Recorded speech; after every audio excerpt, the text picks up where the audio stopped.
என் சவப்பெட்டி கூட என்னை மன்னிக்காது, என்னோட இது கூட மன்னிக்காது, நான் தூக்கு போட்டு சாவேன், நான் அப்படியே மாடியிலேருந்து குச்சி ரோட்ல செத்துருவேன், கட்டி நாண்டுகிட்டு செத்துருவேன், ரோட்ல கட்டி ஆனால் வச்சு சாவ அடிங்க. மாட்டாங்க. விஜய் அவர்கள் பற்றி பேசிய பொழுது டெல்லியில் ஒரு சிலர் பாஜக தலைவர் வந்து அவர் வந்து ஆன்டி நேஷ்னல் அப்படின்ற மாதிரி நேஷ்னல் இன்வெஸ்டிகேஷன் ஏஜென்சி வந்து மோப்பம் பிடிச்சிக்கிட்டு இருக்காங்க, பணப்பரிவர்த்தனை தேவையில்லாமல் அயல் நாட்டிலேருந்து நிறைய வந்திருக்கு. படத்தில் சொல்லியிருப்பாரு, ரெண்டு நீ என்ன பண்ணுற போய் ஒன்றை கூட்டுவான்னு, ரெண்டு இங்கே அடிக்கடி வந்து மெனுது யார் அமித்ஷா மூடி மெனுப்பாரு வரப்போறாரு. நான் என்ன விஜயகாந்தோட தம்பி, சொல்றேன், எம்ஜிஆரோட பக்தர், அன்னை தெரேசாவோட குழந்தை, அப்துல் கலாமோட சித்தப்பா பையன், டிவிஎஸ் இப்போ வேற புஷ்பா ஸ்டைலில் கலாய்ப்பார். புதுசு புதுசாக வருவான், பங்களா தரேன்பா, கார் தரேன்பா, எம்ஜிஆர் நான் தான்பா, பார்த்து உஷாராக இருக்க மக்களே அப்படின்னு ஆரம்பிச்சுக்கிறேன். வளர்மதி வருவாங்க, யாராப்பா எம்ஜிஆர் வாப்பா ப்ளீஸ் கம் ஃபார்வர்ட் அப்படின்னு கூப்பிட்டு கலாய்ப்பாங்க. தேர்தல் நேரத்தில் ஏதோ ஒரு மேஜிக் நடக்குது வாய்ப்பு இருக்கலாம் கூட யார் சொல்றாங்க. விஜய் சாருக்கு ஆதரவாங்க. ஆனாச்சும் கொஞ்சம் யதார்த்தமாக பேசணும்னு நினைக்கிறேன். பெலிக்ஸ் வந்து நீங்கள் அவர் எடுத்துன்னு போயிட்டு விட்டா அடுத்த 8வது யதார்த்தத்துல உலக அதிசயம் விஜய்.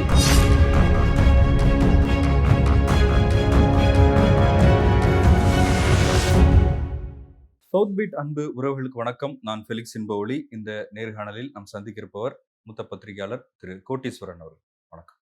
வணக்கம், நேயர்களுக்கு அன்பு வணக்கம். நாளைக்கு பிரதமர் நரேந்திர மோடி மதுராந்தகம் வரப்போறாரு. என்டிஏயோட மாநாடு நடக்க இருக்கு. அதுல கூட்டணி கட்சிகள்லாம் பங்கேற்பாங்க, யார் யாரெல்லாம் மேடையில பங்கேற்பாங்க அப்படின்றது ஒரு பெரிய விவாதமா போயிட்டு இருக்கு. இப்போ டிடிவி தினகரன் கையை உயர்த்திட்டாரு என்டிஏ கூட்டணிக்குள்ள வந்து.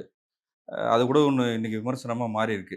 அதிமுக கூட கூட்டணி போறதை விட தூக்குல தொங்கலாம் அப்படின்னு சொன்ன ஒரு விஷயம் இன்னைக்கு வந்து எப்படி போய் அவர் சேர்ந்திருக்காரு அப்படின்றது. இப்போ நீங்களே பல முறை சொல்லியிருக்கேன், அரசியல்ல எதுவும் நடக்கும் அப்படின்னு நம்ம பேசியிருக்கிறோம். இப்போ மோடி மேடையில் விஜய் கூட வரலாம் அப்படின்னு சில செய்திகள்லாம் போடுறாங்க. எப்படி பார்க்குறீங்க? இல்லை, நம்ம என்றைக்குமே யதார்த்தத்தை பேசிட்டோன்னா நம்ம பதார்த்தமாக தப்பிச்சு போயிடலாம். நம்ம அதை யதார்த்தத்தை தாண்டி விஜய் அப்படி, விஜய் இப்படி, விஜய் அப்படின்றதுலாம் இல்லை, நம்ம ஆசைப்படுறதெல்லாம் சொல்லக்கூடாது. சொல்லக்கூடாது.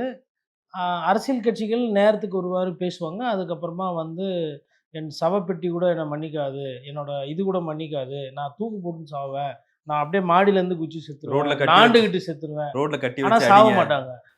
அதுதான் அதில் சிறப்பு.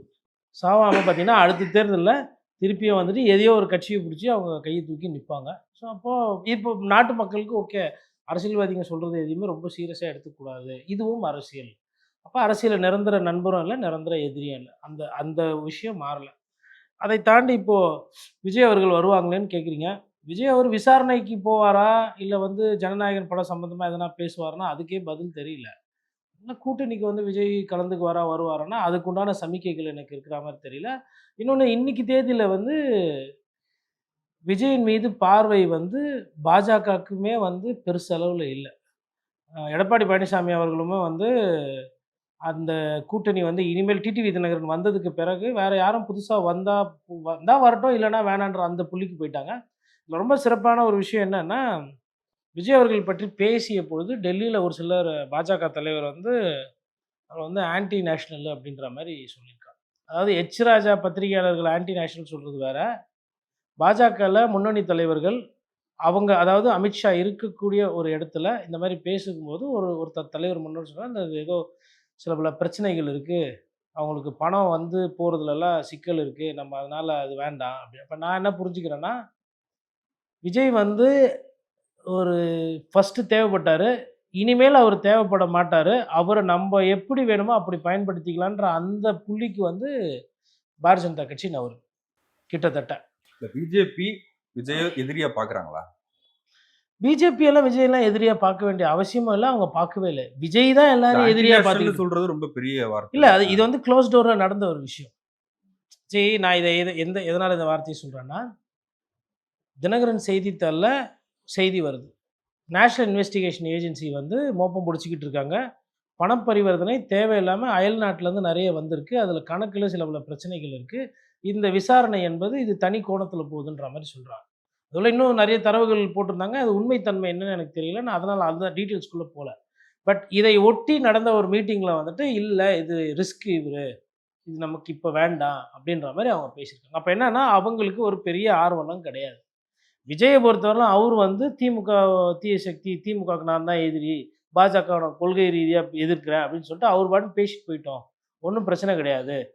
எலக்ஷன வந்து திமுகவுக்கு மாற்று அதிமுக, அதிமுகவுக்கு மாற்று திமுக அப்படின்னு அந்த பைபோலார் பாலிடிக்ஸ்ல விட்டுட்டா, அது ஜெயிக்கிறது, தோற்கிறது அது பார்த்துக்குவாங்க. அப்படின்ற அந்த மைண்ட் செட்டுக்கு போயிட்டு, தேர்தல வந்து என்டிஏ தலைமையில இருக்கிறவங்க வந்து அப்படிதான் கொண்டு போறாங்க. இன்னைக்கு பார்த்தீங்கன்னா, ஒரு 2, 3 விஷயம் கிளாரிஃபை பண்ணியிருக்காங்க. 1 மத்தியில மோடி ஆட்சி பண்ணுவாரு. தமிழகத்தில எங்களோட முதலமைச்சர் வேட்பாளர் வந்து எடப்பாடி பழனிசாமி. அவர் தலைமையில ஆட்சி இருக்கும் அப்படின்ற மாரி பியூஷ் கோயல் சொல்றாரு. பியூஷ் கோயல் வந்து எலக்ஷன் இன்சார்ஜ், அமைச்சரு, சீனியர் லீடரு, தமிழ்நாட்டினுடைய மேற்பார்வை அவர் தான் பார்க்குறாரு. அப்ப அதனால அந்த பஞ்சாயத்து முடியுது. பட் ஒரு சில பஞ்சாயத்து முடியுது, ஒரு சில பஞ்சாயத்து முடியாது. முடிய போற மாரி எனக்கு தெரியல. உதாரணத்துக்கு பிரேமலதா விஜயகாந்த் அவர்கள் வந்து எல்லா சைடும் பேசுறாங்களாம் அவங்க. ஒண்ணு மக்கள் என்ன மனநிலையில இருக்கிறாங்க. ரூ. 1000 வருது. முதல்வரோட ஆட்சி நல்லா இருக்கு. அவரு வந்து ஒரு ஸ்டேபிளான ஒரு கவர்மெண்ட் குடுப்பாரு. அப்படின்னா அந்த பக்கம் போயிடணும். இன்னொன்னு கேப்டன் விஜயகாந்த் அவர்களோட மற மறைவுக்கு ஒரு ஒரு ஆரோக்கியமான ஒரு ஊர்வலம் போடுறதாகட்டும், இல்ல வந்து அவருக்கு உண்டான மரியாதை, கௌரவத்தோட அவரோட அந்த இறுதி ஊர்வலம் நடந்தது. அரசினுடைய ஒத்துழைப்போட. ஸோ அப்படி பார்த்தா திமுகவுக்கு ஒரு ஒரு நன்றி கடன் அவங்க பட்டிருக்கிறாங்க. இல்ல பழைய கூட்டணி நமக்கும் திமுகவுக்கும் செட் ஆவாது. கேப்டன் வந்து திமுகவ தான் அதிகமா எதிர்த்திருக்காரு. அதிமுகவோட நட்பு பாராட்டியிருக்காரு. இன்னைக்கு அந்த கட்சியும் வந்து ஒரு ஒரு வலுவான கூட்டணி அமைக்க முடியாம கஷ்டப்படுது. நம்ம போலாம். நம்ம எதிர் அரசியல் பண்ணலாம். மக்கள் பிரச்சனைய பேசலாம் அப்படின்னா இந்த பக்கம் வரணும். அதுவும் முடிவு எடுக்கல. சரி புதுசா நம்ப கேட்கிற சீட்டு, நம்ப கேட்கிற அதிகாரம், நம்ப கேட்கிற ராஜ்யசபா 2 ராஜ்யசபா கேட்டா கூட விஜய் தரன்ருவாரு. என்னன்னா 34 வரணுமா? சரி 34 + 34 68, 70 சரி 70 பேர் எம்எல்ஏ இருந்தா இல்ல அ அவங்களுக்கு 2 ராஜ்யசபா குடுத்துடலாம் அப்படின்னு. எப்பா நீ 70 சீட்டு வாங்குவியா? அப்படின்னும்போது அது 2 பேருமே யோசிக்கிற தன்மையில கிடையாது. ஆனா அவங்க கூப்பிடுறாரு. விஜய் வந்து வாங்கோ வாங்கோன்னு கூப்பிடுறாரு. ஆனா யாரும் அந்த பக்கம் போல. அந்த பக்கம் கூட பனையூர் பக்கம் கூட தலைய வச்சு கூட்டணிக்கு தேடி யாரும் போறது கிடையாது. தனிப்பட்ட ஒரு சிலர் போய் சேர்றாங்க. அப்ப அந்த கட்சியினுடைய நிலைப்பாடு அது. விஜய பொறுத்தவரையிலும் இன்னைக்கு பழைய டிமாண்ட் இருந்தது இல்லையா? விஜய் வந்தா நமக்கு தேவைப்படும். அந்த டிமாண்ட் இன்னைக்கு இருக்கிற மாரி கிடையாது. விஜய் வந்து இன்னைக்கு நீங்க சேர்த்துக்கிறீங்கன்னா, விஜய்னால ஒரு சில அப்படியே அவரு ராவா வந்து உங்களுக்கு ஓட்ட அப்படியே மாத்தி குடுத்து ஸ்வீப் பண்ணுவாருன்றதெல்லாம் கரூர் சம்பவத்துக்கு முன்பு பேசப்பட்டது.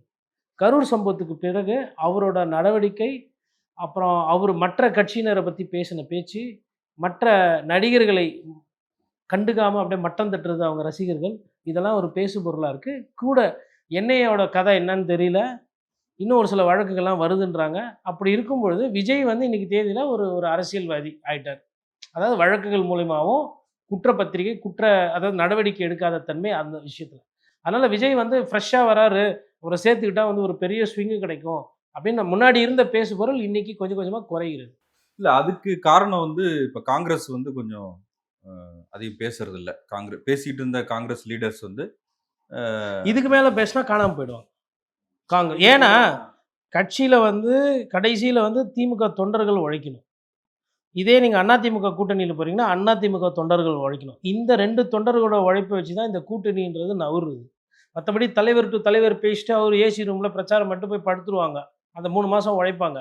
அந்த தொகுதியில வந்துட்டு அன்றாட மக்கள சந்திக்கிறது, அவங்க கிட்ட போய் சொல்லி, "அண்ணா ஆல்பர்ட் அண்ணன் போடுண்ணே, அண்ணா அக்பர் பாய் கொஞ்சம் போட்டு விடுங்க, அண்ணா கணேஷ் அண்ணா என்னண்ணே நம்ம போடுங்கண்ணா." அந்த தன்மை வந்து தொண்டர்கள் அதாவது திராவிட கட்சிகள் சார்ந்த தொண்டர்களுக்கு தான் இருக்கு. அதனால இந்த மற்ற கட்சிகள் இனிமேல் இந்த தேசிய கட்சிகள்லாம் வந்துட்டு நெருக்கடி பண்ணாங்கன்னா, தொண்டர்கள் லோக்கல்ல வந்து அது பார்த்து வேற மாரி போயிரும். ஏன்னா 1, 2 சீட்டெல்லாம் வந்துட்டு இப்ப மாணிக்கம் தாக்கூர் இன்னைக்கு நின்னாருன்னா, எம்பி நின்னா தோத்து போயிடுவாரு. பழைய ஒரு ஒரு இது முக்கியத்துவமோ, பழைய கூட்டணியோட கூட்டணியோட நின்னாலுமே மாணிக்கம் தாக்கூர் தோக்குறாரு இப்போ. அதாவது பாஜகவும், அதிமுகவும் சேர்ந்தா ஒரு 5லேருந்து 8 சீட்டு ஜெயிப்பாங்கன்னு சொன்னாங்க இல்லையா? அதுல நீங்க விருதுநகர் சேர்த்துக்கலாம். மாணிக்கம் தாக்கூர் தோத்துருவாரு. இதுதான் இன்னைக்கு திமுக காரங்களுக்குமே எல்லைய தாண்டி இவங்க பேசிட்டாங்க. ஜனநாயகம் படத்துல நீங்க படம் போட்டுக்கிறீங்களா? காசு போட்டுக்கிறீங்க. நீங்க புரொடியூசரா? இல்ல நீங்க விஜயோட தலைமை ரசிகர் நற்பணி மன்ற தலைவரா? இல்ல நீங்க என்ன டிக்கெட் வியாபாரம் வாங்கி பண்றீங்களா? உங்களுக்கும் ஜனநாயகனுக்கும் என்ன சம்பந்தம்? இல்ல உங்களுக்கும் ஒரு ஜனநாயகத்துக்குமே எதனா சம்பந்தம் இருந்ததா? இல்ல ஒரு படத்தை முடக்குறது சரியில்லைன்னு யார் வேணாலும் சொல்லலாமே சார். பாருங்க, அவங்க வந்து திமுக சென்சார் தீய போர்டும் சக்தின்னு சொல்றாரு விஜய். ரைட்டுங்களா? எதிரிக்கு எதிரி நண்பன்னா, உங்களுக்கு திமுக எதிரி அல்ல. சிபிஐ, இடி இப்ப சென்சார் போர்டும் அதுல சேர்ந்துருச்சுன்னு முதலமைச்சரே சொல்றாரு. ஏங்க குட்டி பசங்க வந்து காலையில கூட ஒரு நண்பர் சொன்னாரு. ஒரு அ ஓம் சக்தி, பராசக்தி, திமுக ஒரு தீய சக்தின்னு ஸ்கூல் பசங்கலாம் சொல்லின்னு போறாங்களாம். இந்த இந்த ஸ்கூல் ரீல்ஸ் எல்லாம் போடுறாங்க. ரீல்ஸ்லாம் போடுறாங்க. அப்ப இந்த ஸ்கூல் பசங்கலாம் வளர்ந்து நாளைக்கு 18 வருஷம் வந்தா, இத வச்சு டிக்டாக் பண்ணிட்டு இருப்பாங்க. அதுக்கா வந்து 60 வருஷம் அவங்க கட்சி நடத்தின்னு இருக்கிறாங்க. அதிமுக சொல்லுச்சு, அதிமுகவ நீங்க ஊழல் கட்சி, அடிமை கட்சி சொன்னா அது அரசியல். விஜய் இத புதுசா வரவும் சொல்றாரு. விஜய் வந்து திமுகவ எதிர்க்கிறது, திமுக தோக்கணும்னு நெனைக்கிறீங்க. ஆனா நீங்க திமுக கூட சேர்ந்து பயணம் பண்ணி ஜெயிக்கணும்னு நெனைக்கிறீங்க. அப்போ அந்த முரண் இருக்கும்போது எதுக்கு அந்த அந்த சிநேகிதம்? இது என்ன விதமான சிநேகிதம்? அவரு ஏன் அவரு காப்பாத்திக்க மாட்றாரு?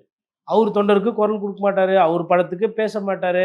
அவரு விஷயத்த சொல்ல மாட்டாரு. பேசாம இருக்கிறது கூட ஒரு அரசியலா இருக்கலாம்ல. பேசாம இருக்கிறது ஒரு அரசியல் தான். அது ஒரு நல்லா இருக்கு அது. நெறைய ஓட்டு போடுவாங்க பேசாம இருந்தா. பேசி பேசி தொண்ட தண்ணி போனவனுக்கு அண்ணன் சீமானுக்கு அவ்வளவா பெருசா போடல. தெருவா போய் சுத்துனாரு. அவருக்கே 8.2 தான் இவ்வளோ வருஷம் கழிச்சு. வந்தவுடனே இவரு அப்படியே பேசாமலே இது ஏதோ அந்த சொல்லாமலேன்னு ஒரு படம் அந்த நாக்க அறுத்துக்கிட்டு அப்படியே நடிச்சுக்கிட்டு ஹீரோ வேஷம். அந்த மாரி படமா இது? அது எப்படிங்க சொல்லாம இருப்பீங்க, பேசாம இருப்பீங்க? மௌன மௌன பிரச்சாரமா இது? அது ஒரு ஸ்ட்ராட்டஜியா இருக்கலாமான்னு கேட்கிறேன். ஸ்ட்ராட்டஜிலாம் இல்லங்க. அது பயங்க. ஸ்ட்ராட்டஜி என்ன ஸ்ட்ராட்டஜி? ஸ்ட்ராட்டஜின்றது வந்துட்டு யாருக்கு யாருக்கு எதிரான பயம் அது? அவருக்கு தெனாலி கமல் சார் நடிச்சிருப்பார்ல ஒரு ரோல. வேல கண்டா பயம், அவனை கண்டா பயம், இவன கண்டா பயம். அது மாரி அமலாக்கத்துறை கண்டா பயம், இடியை பார்த்தா பயம், சிபிஐ பார்த்தா பயம், ஸ்டாலின் அவர்களை பார்த்தா பயம், குடும்பத்தை பார்த்தாலும் பயம். எத பார்த்தாலும் பயம். புடிக்கிறது எதுன்னா, ஹார்ட் இன்னு, லைக்ஸு. அப்புறம் இப்ப இப்படி. பெருசா கை காட்டினா கஷ்டமா இருக்குன்னு இப்படியே காட்டிட்டு போயிறாரு இப்பலாம். சிறுசா. இல்ல அவ்ளோ பயப்படுறவர் ஹார்டின் காட்டுவாரா? ஹார்டின் காட்டுறதுல என்ன பிரச்சனை இருக்கு? தப்பான ஆளுங்கிட்ட காட்டினா தான் ஈவ் டீசிங் ஆயிடும். ம். மொத்தமா பொதுமக்கள் கிட்ட காட்டுறது ஒண்ணும் தப்பு கிடையாது. இப்ப ஆதவ் அர்ஜுனா குடுத்த நேத்து ஒரு பைட். அதுல பாஜகவை தீவிரமா எதிர்ப்பதாக திமுக சொல்றாங்க. ம். ஆனா, திமுக குடும்பத்தினர் அவங்க டிஸ்ட்ரிபியூட் செய்ற பராசக்தி ம். வெளிய வந்துருச்சு. ம். ஜனநாயகன வெளிய விடமாட்றாங்க. ம். பாஜகவ தீவிரமா எதிர்க்கிறது யாருன்னு இப்ப புரிஞ்சுக்கங்க அப்படின்னு சொல்றாரு. ரைட். ரொம்ப பெரிய எதிர்ப்பு. அப்ப கடைசியா வந்து கூட்டி கழிச்சு பார்த்தா, பராசக்தி, ஜனநாயகம் தான் உங்க அரசியலே. அப்ப ஜெய்ஷாவோட அமித்ஷாவோட மகன் ஜெய்ஷாக்கு எவ்வாறு வருமானம் வந்தது? இந்த லலித் மோடின்னு ஒருத்தர் இருந்தாரு. அவரு எப்படி தப்பிச்சு போனாரு? அப்புறம் நீரவ் மோடின்னு ஒருத்தர் இருந்தாரு. அவரு எப்படி பணம் பண்ணாரு? அதுக்கப்புறமா வந்து kingfisher airlines owner Vijay Mallya எப்படி தப்பிச்சு போனாரு? கருப்பு பணம், வெள்ள பணம் ஆக்கி தரேன்னாரு. ரூ. 5,00,000 அக்கவுண்ட்ல போட்டாருன்றாங்க. அதுக்கப்புறமா ஜிஎஸ்டி வரி, அதாவது சாக கிடக்கிறவனுக்கு 18% ஜிஎஸ்டி போடுறாங்களே. இந்த நொடி வரலும் பெட்ரோல் விலை குறைஞ்சும் உக்ரைன் போறனால. ஜனநாயகன் படம் வர்றதுக்கு எவ்வளவு கஷ்டப்பட வேண்டியது இருக்கு. சார் பாத்தீங்களா நான் பாஜக வந்து எங்களை எப்படி எதிர்க்கிறாங்கன்னு? பயங்கரமா எதிர்க்கிறாங்க. ஆனா அஜித் ஃபேன்ஸ விட கம்மியா எதிர்க்கிறாங்க. ஃபேன்ஸ் இத விட அதிகமா எதிர்த்திருக்காங்க படங்கள. ஸ்க்ரீன்ல போடும்போது பிரச்சனை வரும். டீசர் போடும்போது பிரச்சனை வரும். அதெல்லாம். இதெல்லாம் ஒரு எதிர்ப்பாங்க. இத வேற வெளியில சொல்லி திரியிறாரு அவரு. ஒரு படத்தையே வரவிடாம பண்றாங்க சார். இது ஜனநாயக நாட்டுக்கு அழகா? படம் தானே வெளியில வர விடாம பண்ணாங்க. ஆள இன்னும் உள்ளயே பத்திரமா தானே வச்சிருக்காங்க. பொண்ணு அழைப்பு கூட்டிட்டு போறாங்க. பத்திராப்புல தானே போய் பத்திராப்புல ஒய் செக்யூரிட்டில வராரு. அவர்னா எங்கனா சிக்னல்ல நிக்கிறாரா? இந்தியால கருத்து சுதந்திரம் இருக்குல்ல. ஆமா இருக்கு. ஒரு உங்கள படத்தை படம் வரவே எடுக்கிறாங்க. வராதுன்னு யாரும் சொல்லலையே. ம். படம் இன்னும் வரலையே வரப்போகுது. சார். படம் பொங்கலுக்கு வர வர வேண்டிய படம் சார். பொறுமையா வரும். உங்க அது நடத்தை அப்படி சரியில்லையேப்பா அப்படின்னு பிஜேபி சொல்றான். பிஜேபி தான் அடிக்குதுன்னா, ஐயோ நீங்க எப்ப அடிச்சீங்க? நாங்க இருங்க உங்கள எப்படி எதிர்க்கிறோம் பண்ணி பாரும்போது, பக்கத்துல யாருன்னா திமுக காரங்க தான் எழுப்பி, "எப்பா கனவு காண்றது போதும் ஏந்திருப்பா. பிஜேபி எதிர்க்கிற மாரி கனவு காண்றது போதும் ஏந்திருப்பான்னுவாங்க." எடப்பாடி பழனிசாமிக்கு இப்ப ரூட் கிளியர் ஆகுதா? என்ன சொன்னாரு இவரு? திமுக வர்சஸ் தாவேகா. தாவேகா வர்சஸ் திமுக. அப்ப துணை முதலமைச்சர் மு.க. ஸ்டாலின் உதயநிதி ஸ்டாலின் என்ன சொன்னாரு? அந்த கட்சி பலமா இருக்குதோ, பலவீனமா இருக்குதோ, அது எப்படியோ இருக்கட்டும். எங்களுக்கு எதிரி அவங்க தான். அப்படின்னு அவரு சொன்னாரா? இன்னைக்கு உதயநிதி ஸ்டாலின், எடப்பாடி பழனிசாமி, ஸ்டாலின் அவர்கள், அதுக்கப்புறம் பிஜேபியில இருக்கிற தலைவர்கள், இவங்கெல்லாம் அவங்களுக்குள்ள எதிர்ல இப்ப டார்கெட் பண்றாங்களா? விஜய டோட்டலா அப்ப சரி இவ்வளோ நேரம் ட்ரையல்ஸ்லாம் ஆடினோம். பால் சும்மா லுள்ளலாய்க்கு உனக்கு 4 பால் போட்டேன். நீ டொக்கு வச்ச, பயிற்சி எடுத்த. இப்போ நாங்க சீரியஸா மேட்ச் விளையாட போறோம். கட்ட பால்ல விளையாட போறோம். அதனால கிரவுண்ட் விட்டு வெளில போய் நில்லுப்பா. அப்புறமா போம்போது குச்சி மிட்டாய், ஐஸ்லாம் வாங்கி குடுத்து, மாமா உன்ன கூட்டிட்டு போறேன் அப்படின்னு சொல்லிட்டு கிரவுண்ட விட்டு வெளில நம்ம சிறுவர்கள கூட்டு போனா இப்படி தானே நம்ம கிரவுண்ட்ல விளையாடுவோம். அது மாரி போம்போது கூட்டின்னு போறோம். அதுவரை அமைதியா உட்காரணும்னு சொல்லிட்டு பிஜேபி, காங்கிரஸு, அப்புறம் டிஎம்கே, ஏடிஎம்கே இவங்கெல்லாம் அரசியல் பண்ணுவோம். அந்த தேசிய கட்சி 2, மாநில கட்சி 2. இவங்களுக்குள்ள மேட்ச் விளையாடிட்டு யாருன்னா ஒருத்தர் ஜெயிச்சுன்னு போவாங்க. இப்போ ஒரு வகையில தன்னுடைய ரியல் ஸ்ட்ரென்த் தெரிஞ்சுக்கிறதுக்கான ஒரு வாய்ப்பு இல்ல விஜய்க்கு இது. அது தேர்தலுக்கு பிறகு தான் தெரியும். அதுவரையிலும் அவர் வந்து உங்கள் விஜய் முதல்வர் என வரட்டா, அதாவது நமக்கு வந்து உயிரென வரட்டா. அவருக்கே அவரு டப்பிங் பண்ணி பாடிக்கிற பாட்டு வந்து முதல்வரா வரட்டா அப்படின்னு அவர் முதலமைச்சரா வாழ்ந்துகிட்டு இருக்கிறாரு. அதெல்லாம் ஒரு ஆசைப்படலாமே சார். தப்பு பாடலாமே. இல்லையே. பிரதமரா கூட நான் வரலாம். ஐயா அப்துல் கலாம் இந்த ட்ரீம்ஸ் பத்தி எழுதியிருப்பாரு. கனவு காணுங்க, கனவு நிஜமாக்கட்டும்னாரு. சச்சின் டெண்டுல்கர் நாளைக்கு மேட்ச் இருக்குன்னா முன்னாள் நைட்டு தூங்கவே மாட்டாராம். தூங்குனா தானே கனவு வரதுக்கு. நாளைக்கு எப்படி பால் வரும் அப்படி. எதுக்கு சொல்ல வரேன்னா, ஒரு விஷயத்த பத்தின சிந்தனை இருக்கணும், ஆர்வம் இருக்கணும். இன்னைக்கு பாருங்க பியூஷ் கோயலுக்குலாம் நான் ஆசைப்பட்டா வந்து சுத்தினுக்கிறாரு. நாளைக்கு வருவாப்புல, எதனா சொதப்பிக்கிச்சுன்னா நம்மள திட்டிருவாங்கன்னு சொல்லிட்டு 2 நாளா க்ளூ போட்டு உட்காந்த மாரி உட்காந்துக்கிறாப்புல. அப்புறம் அமித்ஷா வேற வருவா வந்துன்னு போயிட்டு. அப்போ ஒரு கட்சி தொடர்ந்து அவங்களும் பனையூர்ல மீட்டிங் போடுறாங்க. தேர்தல் பணிகளுக்கான ஆமா குழுலாம் பார்த்தேன் நியமிக்கிறாங்க. நானு. ஒரு 8 பேர் 9 பேர் வந்தாங்க.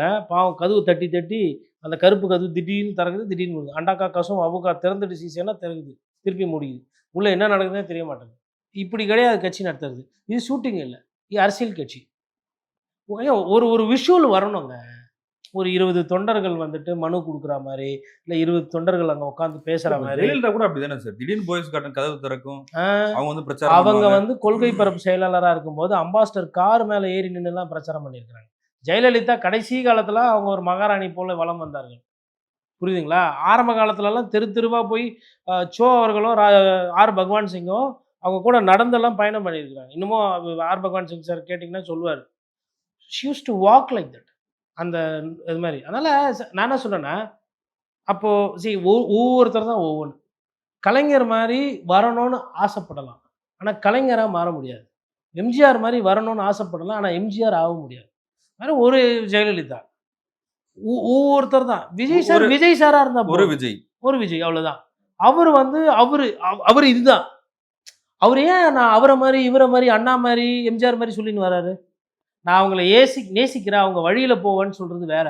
நான் தான் அத்த எம்ஜிஆர்ன்னு சொல்றது வேற. அவங்க தொண்டர்கள தன் பக்கம் இழுக்கிறாரு சார். நான் என்ன சொல்றேன்னா விஜயகாந்தோட தம்பி, ம், எம்ஜிஆரோட ம். பக்தர். அன்னை தெரேசாவோட குழந்தை, அப்துல் கலாமோட சித்தப்பா பையன், ஐநா சபையில இருந்தவரோட மச்சான். என்னங்க இது? மக்கள்கிட்ட போய் பழகி வந்து பேர் எடுத்துட்டு, உங்க அண்ணனா இருங்க ஜெகன் இருந்தாரு. அவருக்காக உயிரே குடுப்பேன்றாங்க. ஜெகன் இருந்தாரு ஆந்திரால. ஒய்எஸ்ஆர் பையன். ஜெகன் அண்ணா நான் வந்துட்டேன். நான் வரேன். நான் இருக்கிறேன் உங்க கூட. ஜெகன் அண்ணா, ஜெகன் அண்ணா, ஜெகன் அண்ணா. திருப்பி ஜெயிச்சாரா? 10 வருஷம் அடக்குமுறை. காங்கிரஸ் சின்ன பின்னமா ஆக்குச்சு. பிஜேபியும் அவர் வளர்றத விரும்பல. போனாப்ல அதுவும் இத்தனைக்கும் பணக்கார வீட்டு புள்ள தான். ஜெகன் வந்து ஒண்ணும் ஏழைப்பாழலாம் கிடையாது. சொகுசுக்கு சொந்தக்காரர் தான். அவரு உச்ச சொகுசு நடிகர் கிடையாது. அவர் அரசியல்வாதி. ம். அப்ப இவரு நடிகரா? அரசியல்வாதி. அது அவங்க ஃபர்ஸ்ட். அப்பா இறந்ததுக்கு அப்புறம் தான் ஜெகன் அரசியலுக்கே வராரு சார். விஜய் வந்து 69 படம் நடிச்சிட்டாரு சார். சரிங்க. அப்ப 70வது படமா இப்போ தேர்தலுக்கு நடிக்கிறது? நான் சொல்லுவதுங்க, ஒரு கட்சினா வந்து அதுக்கு வந்து நெறைய விஷயங்கள் இருக்கு. ஒரு தேர்தல் அணுகுறதுல. ஃபர்ஸ்ட்டு வந்து தோரணை, பெர்செப்ஷன். 2வது வந்து கூட்டணி. 3வது வந்து பிரச்சாரம், கேம்பெயின். 4வது வேட்பாளர் இது பண்றது. 5வது வாக்கு சாவடியில நடக்கிற அரசியல். அதான் அந்த நைட்ல வந்துட்டு போய் மூக்குத்தியில குடுக்குறது, லட்டு உள்ள வச்சு, காசு குடுக்குறது. எனக்கு நீ ஓட்டு போடலன்னா ரத்தம் கக்கி சாவேன்னு சாபம் விடுறது. இதெல்லாம் நடக்கும். அதுக்கப்புறமா வந்து பார்த்துக்க 1000 இருந்தாலும் அவன் நம்ம சாதிக்காரன். எதிர்க்கட்சியா இருந்தாலும் அவன் இதெல்லாம் ஜெயிக்கணும். சொல்லாமயே அ 34% விஜய்க்கு இருக்குன்னு செங்கோட்டையன் சொல்றாரு. சரி. நான் என்ன சொல்றேன்னா, ஒரு பேப்பர் எடுத்துக்கோங்க. டெய்லி வந்து ஒரு ஒரு டெய்லி வேணாம். வாரத்துக்கு ஒரு 1/4% போட்டுன்னே வந்தீங்கன்னா, 34 36 ஆயிடும் அடுத்த மாசம். அதுக்கு அடுத்த மாசம் 38 ஆயிடும். அப்படியே போட்டுன்னே போனீங்கன்னா, மே மாசத்துல ஒரு 45 வந்துரும். அத காட்டிடுங்க. நீங்க சொன்னீங்கல்ல ஒரு விவாதத்துல பிம்பிலிக்கு பிலாப்பின்னு அந்த மாரி இருக்கு. அதுதான். நீங்க பாருங்க, உழைக்காம ஒருத்தர் பிராக்டிஸ் பண்ணாம ஓடி ஜெயிச்சதா வரலாறு இருக்குதா? ஒருத்தர் குத்து சண்டை பயிற்சி எடுக்காம ஜெயிச்சதா இருக்கா? தேர்தலத்துல பிரச்சாரம் பண்ணாம, தொகுதி தொகுதியா போகாம வெற்றி பெற்றதா வரலாறு இருக்கா? படுத்துக்கிட்டே ஜெயிச்சாரு சார் எம்ஜிஆர். எம்ஜிஆர் உடனே படுத்துக்கிட்டு ஜெயிக்கல. அவரு வந்து அதற்கு உண்டான அண்ணாவோட தம்பியாவும், கலைஞரோட நண்பராவும் இருந்து, திமுகன்ற ஒரு பெரிய கட்சியில தன்னை இணைத்து, அரசியல கத்து, ஒருவேள பசி தெரியும், பட்னி தெரியும். யார எடுத்துன்னு போய் சேர்க்கிறீங்க? எம்ஜிஆர் தனி விமானத்துல போயின்னு வந்திருந்தாரு. இறக்கும்போது ஐயா காமராஜரு, எம்ஜிஆர்லாம் தனி விமானம் வேணுமான்னு அப்போ பேசுனாங்க. மருத்துவத்துக்கு போம்போது. இந்த நல்லா அளவுக்கு வசதி இருக்கும். இல்லல்ல. யாருக்கு வசதி இல்ல? ஏங்க முதலமைச்சருங்க. ஏன்னா விமானம் வந்து இப்ப தான் கண்டுபிடிச்சாங்களா? விமானம் கண்டுபிடிச்சு எத்தனை வருஷம் ஆச்சு? அவங்க அந்த ஆடம்பரத்த விரும்பல. எம்ஜிஆர் போய் சகஜமா பழகுனாரு. இவரு வந்து அந்த பிரீமியமா தன்னை காட்டிக்கணும். இப்போ இந்த ஒரு சில கோயில்லலாம் பார்த்தீங்கன்னா, என்ன பண்ணுவாங்கன்னா, திரைய டப்புன்னு போட்டு மூடிருவாங்க. உடனே உள்ள வந்து பூஜை பண்றோம், அது பண்றோம், இது பண்றோம். நீங்க பண்ணுங்க. அது டப்புன்னு மூடுறது என்னன்னா, சாமியோட வேல்யூ ஏத்துறது, பிராண்ட் ஏத்துறது. அப்பதான் டொனேஷன் நெறைய வரும். அப்பதான் வந்து விவிஐபி பாஸ் போட முடியும். அப்பதான் ஃப்ரீயா வரவன ஃபர்ஸ்ட்டு சும்மா காமிச்சுட்டு, துட்டு குடுக்குறவன கூட்டின்னு வந்து முன்னாடி உட்கார வச்சு மாலைலாம் போட்டு மரியாதை செய்ய முடியும். தலையில தலப்பா கட்டி பார்த்தீங்கன்னா, அவங்களுக்கு உடனே ஓ 2000 பேர் இருக்கும்போது நம்மள உட்கார வச்சு, நமக்கு மாலை மரியாதை பண்ணா, அது ஒரு அல்ப சந்தோஷம். இது இப்படி தான் போயிட்டு இருக்குது. விஜய் அவர்களும் இப்படி தான் ஆக்கிட்டாங்க. அவர் எந்த சாமின்றது அவரு முடிவு பண்ணிக்கிட்டோம். இதுதான் அங்க நடக்குது. சாமின்றது எப்படி இருக்கணும்? நான் சாமி கும்பிட வரேன். நான் தொண்டன். நீ சாமி. பார்க்குறோம், கும்பிட்றோம், போயிட்டு கையெடுத்து கும்பிட்டு போயிட்டே இருக்கணும். இந்த விஐபி கலாச்சாரம், விவிஐபி கலாச்சாரம். இந்த கோபுர தரிசனம் கோடி புண்ணியம்லாம் சொல்லுவாங்கல்ல. ஆமா. அதான் இல்லாதப்பட்டவன் ஏழைப்பாழிய வந்து ஏமாத்துறதுக்கு, அவன் மனசு கஷ்டத்தோட போக்கூடாதுல்ல. அதனால அவனுக்கு ஒரு 4 விஷயத்த சொல்லணுமேன்னு சொல்லிட்டு, இதெல்லாம் அடிச்சு விட்டு அந்த போகுது. மாரி தரிசனம் பண்றவங்களும் இருக்காங்களே விஜய். பனையூர் வீட்டு பக்கம் போறவங்க. தெரியல. நானாச்சும் கொஞ்சம் எதார்த்தமா பேசணும்னு நெனைக்கிறேன். ஃபெலிக்ஸ் வந்து நீங்க அவர எடுத்துன்னு போயிட்டு விட்டா, அடுத்த நானும் 8வது எதார்த்தத்த தான் உலக சொன்னேன். அதிசயம் விஜய். அவரு வந்து படுத்துக்கினே ஜெயிப்பாரு. வூட்ல இருந்துனே அவரு வந்து இப்டி இப்டி பிரச்சாரம் பண்ணி மீம்ஸ் போட்டாவே எல்லா 214 தொகுதியிலும் அவர் ஜெயிச்சுருவாரு அப்டின்ற மாரி இருக்குது. தெர்ல. நம்ம இது பேசுவோம். இந்த பாயிண்ட்ட சரி, அப்ப படுத்துன்னு நீங்க சொல்ல ஜெயிக்கிறதா? வர்றது என்னன்னா, 2 பக்கமும் கூட்டணி ஸ்ட்ராங்கா ஆயிட்டு இருக்கு அப்படின்னு சொல்றீங்களா? ஃபர்ஸ்ட்ல இருந்தே இவங்க தான் போட்டியில. இவரு சும்மா நடுவுல சம்மந்தமே இல்லாம திமுக இப்பதானே தாவே அன்புமணி ராமதாஸ் போயிருக்காரு, ஆமா. தினகரன் போயிருக்காரு.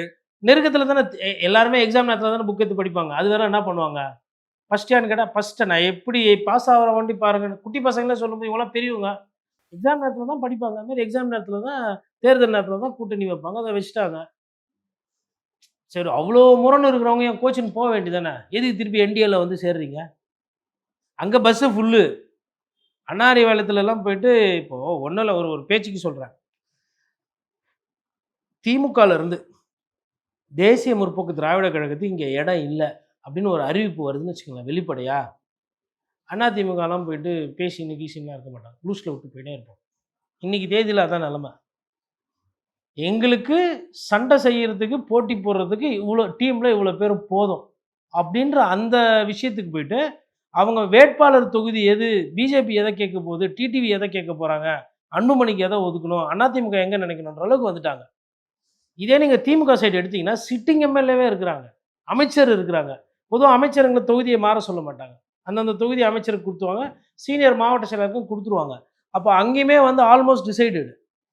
கொஞ்சம் தான் மாற்றங்கள் வரும். சீட்டுக்கு மேபி கூட கேட்டாங்கன்னா, எத குறைக்கிறது? எத குடுக்குறது? எத தள்ளி விடுறது? இல்ல எது நம்ம தான் கண்டிப்பா நிக்கணும். இவ்வளதான் இங்க 2ம். அந்த அடுத்த ஸ்டேஜ் இருக்கு பாருங்க. இந்த நம்பர் ஃபிக்ஸ் ஆனவன்லாம் பட்டு பட்டு பட்டு பட்டுன்னு முடிஞ்சிரும். ஆல்ரெடி இவங்க நாமினேஷன் பேப்பர்லாம் வாங்கியாச்சு அதிமுக. பிஜேபியில ஒண்ணும் 10,000 பேர் போய் லைன்ல நிக்கல. எம்எல்ஏ சீட்டு கேட்டு. அன்புமணிக்கும் அதேதான். அவருக்கு அங்க பிரச்சனை இருக்கு. ஐயா ராமதாஸோட. அதனால வேட்பாளர் தேர்வெல்லாம் இவங்க டக்குன்னு முடிச்சுருவாங்க. வேட்பாளர் தேர்வு முடிச்சுட்டு பிரச்சாரத்துக்கு போயிடுவாங்க. தேர்தல் நேரத்துல ஏதோ ஒரு மேஜிக் நடக்கிறதுக்கு வாய்ப்பு வாய்ப்பு இருக்கலாம்னு கூட யாரு சொல்றாங்க. விஜய் சாருக்கு ஆ. ஆதரவாவா? அதாவது மேஜிக்கு, அப்புறமா வந்து இது படம், அப்புறம் ரீல்ஸு, அப்புறம் டிக்டாக்கு, உழைப்புன்ற வார்த்தையே வரமாட்டேன்து. இல்ல உழைச்சா என்ன பிரச்சனை? எல்லாரும் நாட்டுல 150 கோடி பேர் இருக்கிறாங்கன்னா, அதுல எப்படி பார்த்தாலும் 100 கோடி பேர் உழைக்கிறாங்க. இவரு வண்டி உழைக்காம எனக்கு என்ன தெரியலன்னா, வந்து ஒரு திருப்பி 3 நாள் ஆச்சு. அவரு வூட்டுக்குள்ள இருக்கிறாரா? இல்ல எங்க இருக்கிறாருன்னே தெரியல இப்போ. வெளிநாடு போனதா சொன்னாங்க. எனக்கு தெரியல. ஆ புரியலங்க. தமிழ்நாட்ல ஒரு தேர்தல் வர நேரத்தில, இப்பிடி வீட்டுக்குள்ளேயே உட்காந்துக்கிட்டு, வெளியில வந்து மக்கள சந்திக்காம, இல்ல அட்லீஸ்ட் குறைந்தபட்சம் பத்திரிகையாளர சந்திக்காம, நான் என்ன கேட்கிறேன்னா, எதனா ஒரு புகைப்படம். இவரு உட்கார்ந்திருக்கிறாரு. பாஷா பாய் மாரி. யாரு? விஜய் சார். இந்த சைடு புஷி ஆனந்த், இந்த சைடு செங்கோட்டையன், ஆதவ் அர்ஜுனா, நிர்மல்குமாரு, ராஜ்மோகனு எல்லாம் உட்கார்ந்து இந்த கூட்டம் போட்டாரு. இத பத்தி சொன்னாரு. அப்புறம் இந்த அறிவிப்பு வெளியிட்டாரு. சரி ஒரு 3 அறிவிப்பு. அது கேட்டா சொன்னா பங்களா இப்ப சிவி சண்முகம் ஆரம்பிச்சுட்டாரு. நான் அத தான் ரொம்ப நாளா எதிர்பார்த்துட்டு இருந்தேன். சிவிஎஸ் இப்போ வேற புஷ்பா ஸ்டைல்ல கலாய்ப்பாரு அவரு. புதுசு புதுசா வருவான். பங்களா தரேன்பான், கார் தரேன்பான்.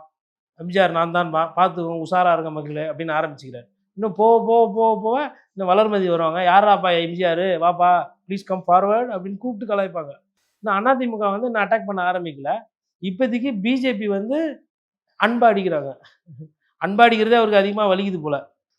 திமுக கண்டிப்பா எதிர்ப்பாங்க. ஏன்னா நீங்க தீய சக்தின்னு சொல்லிட்டு இருக்கும்போது வேடிக்கை பார்ப்போம். இன்னும் உதயநிதி ஸ்டாலின் அவர்கள் எதிர்க்க ஆரம்பிக்கல. அவரு தான் வெயிட்டிங்ல இருக்கு. ஏதோ நீங்க தான் வந்து பெரிய ஒரு ஒரு உங்களுக்குன்னு ஒரு இது இருக்கு அப்படின்னா, அவரும் இளைஞர் அணிலாம் வச்சுருக்காரு. அவருக்கும் டீம்லாம் இருக்கும். அவங்களும் அடிக்க ஆரம்பிப்பாங்க. உதயநிதி ஸ்டாலினும் விடமாட்டாரு. அப்படி இருக்கும்பொழுது அப்புறம் அண்ணன் சீமான மறந்துட்டேன். என்னப்பா பேச மாட்டியா? இப்போ எப்படி உன்ன பேச வைக்கிறேன் பாரு அப்படின்னு புதுசு புதுசா பேர கண்டுபிடிச்சு விட்டுன்னு இருப்பாரு அவரு அண்ணன். அதனால விஜய் அவர்கள் வந்து வேணா டாக்டர் கிட்ட இருந்து போயிட்டு எனக்கு வாயில கட்டி பேசக்கூடாது சொல்லிட்டாங்கன்னு சொல்லிட்டு ஒரு சர்டிஃபிகேட் வாங்கி வேணா வெளியில ஒட்டிடலாம். ஏன்னா ஏன் பேச மாட்டேன்னா அவருக்கு வாயில கட்டி. அதனால செய்கையிலே பிரச்சாரம் பண்ணுவார். இந்த பழைய காலத்துல இந்த நியூஸ்ல எல்லாம் பார்ப்பாங்க. நமக்கு புரியலன்னா இப்படி இப்படி சின்னத்தை வச்சு விளக்குவாங்க. அந்த மாதிரி எதனா பிரச்சார யுக்தி எதனா வச்சுக்கிறாரான்னு தெரில. இப்போ மதுராந்தகனா எப்படி காட்டுவார்? இப்படி காட்டி, இப்படி காட்டி, இப்படி அப்புறம் ஏரி, குளங்கள்லாம் திருடு போகுதுன்னா எப்படி காட்டுவார்? இப்படி போய் இப்படி இப்படி எதனா காட்டுவாரா? யாருன்னா தொலைவுல வந்து பார்த்தா டான்ஸ் ஆடுற மாரி இருக்கும். பிரச்சார நேரத்தில. படம் பேசும் சார். அவர் படம் வருதுல்ல. சரி எத்தன நாள் ஓடும் படம்? அதுனா நம்ம அந்த பாஞ்சாலி ஒரு படம் ஒண்ணு ஓடிச்சுன்னுவாங்க பேய்த்தனமா. இல்ல அப்புறம் ஹரிதாஸு, அதுக்கப்புறம் பழைய பராசக்தி மாரியா? புது பராசக்தியே ஓடல. பழைய பராசக்தி பிச்சுன்னு ஓடிருந்தது. அன்னைய காலத்துல 100 நாள் ஓடும், 150 நாள் ஓடும். அப்படியே ஓடின்னு இருக்கும். நீங்க அத வச்சு பண்ணலாம். சரி, படமே தேர்தலுக்கு முன்னாடி வந்தா தான் ஓடும். தேர்தல் அறிவிச்சுட்டா ஓடாது. வராது. அப்ப என்னதான் படமும் டவுட்டு அப்போ. அதாவது தெரியல எனக்கு. எனக்கு வந்து தாவேக்கா தொண்டர்களோட அவங்களோட புள்ளியில இருந்து பார்க்கும்போது, அவர்கள் மீது எனக்கு வந்து ஒரு உள்ளபடியே வந்து ஒரு பாவங்க அவங்க. உண்மையானவர்கள். விஜய் அவர்கள 100% நேசிக்கிறாங்க. அவங்களோட உழைப்பு, அவங்களோட அந்த அன்புலலாம் எந்த விதமான பிரச்சனையும் கிடையாது. தொண்டர்கள் வந்து தலைவர நேசிக்கலாம். ஆனா தலைவர் தான் தொண்டர்களை வந்து பாதுகாத்து அரணா வந்து அவங்களோட அந்த எண்ணோட்டமும், அவங்களோட அந்த ஆசைய நிறைவேத்துற கடமை தலைவருக்கு உண்டு. இவரு என்ன நெனைக்கிறாருன்னா, தொண்டர்கள்லாம் கஷ்டப்பட்டு உழைச்சு எடுத்துட்டு வந்து குடுத்தா, இவரு லம்பா பனையூர்லயே உட்காந்து அடிச்சுன்னு போயிடலான்னு பார்த்துன்னுருக்கிறாரு. அது தெரியாது. சுருக்கமா சொல்லணும்னா, 300ன்னு ஒரு படம். அதுல வந்து அந்த பருத்தி வீரன் படம் 300 பருத்தி வீரன் தமிழ் படம் அது. இங்கிலீஷ்ல வந்து பார்த்தீங்கன்னா, அந்த ராஜா வந்து சாயும்போது ஒரு டயலாக் ஒண்ணு சொல்லுவாப்ல. தல சாயும்போது பக்கத்துல இருக்கிற சிப்பாய் வந்து தலைய கை எடுத்துட்டு போய் வைப்பான். என்னோட அரசனோட தல வந்து மண்ணுல படக்கூடாதுன்னு கைய வைப்பான். அப்ப இவரு பார்த்துட்டு அழுவாரு ராஜா, அந்த சிப்பாய. உன்ன மாரி ஒரு ஒரு வீரன் கூட நான் இருக்கிறது எனக்கு பெருமையா நெனைக்கிறேன். அப்படின்னும்போது இந்த ஃபர்ஸ்ட்டு சிப்பாய் சொல்லப்போல, உங்கள பார்க்கும்போது எனக்கு பெருமையா இருக்கு. உங்க கூட நான் சண்டையில சாவறமே எனக்கு பெருமையா இருக்கும். அந்த ராஜா திருப்பி சொல்வாரு, "உனக்கு பெருமை கிடையாது. உன்ன மாரி ஒரு வீரன இது பண்ணிட்டு, உன் கூட சேர்ந்து சாவறது எனக்கு தான் பெருமை." அப்படின்னு. அதான் வீரத்த அப்படி மாத்தி மாத்தி காட்டியிருப்பாங்க. அந்த படத்தினுடைய ஹீரோ செத்தும் அந்த படம் ஓடுச்சு. காரணம்னா அந்த வீரம். நம்ம வீரம்னு வீராவேசம் படத்துலலாம் காட்டினா, பேசினா பத்தாது. இவரு ஒரு படத்துல சொல்லியிருப்பாரு, "2 நீ என்ன பண்ற? போய் 1 கூட்டின்னு வான்னு." 2 இங்க அடிக்கடி வந்து போயின்னுக்குது. யாரு? அமித்ஷா.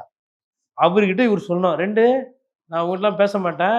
உங்க பிராண்ட் இருக்குதுல்ல, அத உடைக்கிறது தான் நானு. நீ போய் என்ன பண்ற? 1 அனுப்பி விடுன்னுவேன். மோடி நினைப்பாரு. இப்போ வரப்போறாரு ஒண்ணு. அதுதான் 1 பத்தி எதுனா பேச சொல்லுங்க பார்க்கலாம் இப்போ. உடனே திருப்பி மோடினா, "இல்ல நாங்க ஸ்டாலின எதிர்க்கிறோம்." நீங்க எதுங்க சாமி? அதெல்லாம் தப்பு கிடையாது. களத்திலே இல்ல. யாரு? மோடி. ம். மோடியும் களத்திலேயே இல்லையா? பிஜேபி களத்துல இல்ல. சரி தமிழ்நாட்டு இது அவங்களுக்கு தெரியுமா களத்துல இல்லன்னு? தமிழ்நாட்டுல சார். தமிழ்நாட்டுல பிஜேபி இல்ல ரைட்டு. அதனால அப்ப நான் என்ன சொல்றேன்னா, அப்ப எதுக்கு பாசிச பாஜகலாம் பேசுறீங்க? கம்முனு போ வேண்டியதுதானே.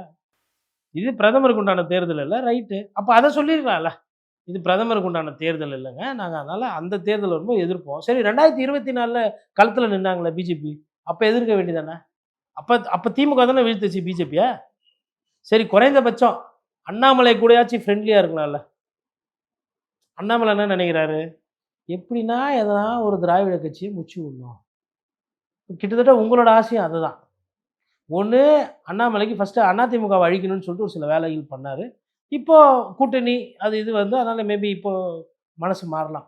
ஃபர்ஸ்ட்ல ஒரு ஒரு சில வேலைகள் பண்ணாரு. அப்புறம் திமுகவையும் அழிக்கணும். திமுக ஃபைல்ஸ்லாம் பண்ணாரு. கிட்டத்தட்ட விஜய்க்கும் அந்த மனப்பான்மை வந்து அட்லீஸ்ட் குறைந்தபட்சம் அவரு வேற தனியா கட்சிலாம் தொடங்கணும்னு சொல்லிட்டு இருந்தாரு. ஒரு கூட்டணி அமைக்கல. அ ஒரு பிரம்மாண்டத்த, ஒரு விஷயத்த அத எதுவுமே காட்டுறதுக்கு அவர் தவறுறாரு. அவர் பண்றதெல்லாம் போற இடத்துல கூட்டம் சேர்க்கணும். நன்றி சார். நன்றி.